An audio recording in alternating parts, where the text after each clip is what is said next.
საით მიდიხარ? მე დავშვი დღეს საკითხი სასწრაფო წესით.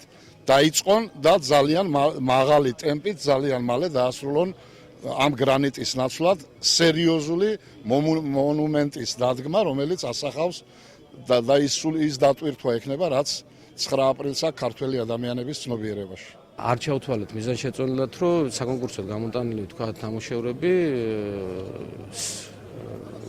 კონსტრუქციები შეესაბამებოდა იმ დღესაც და ამ ადგილსაც,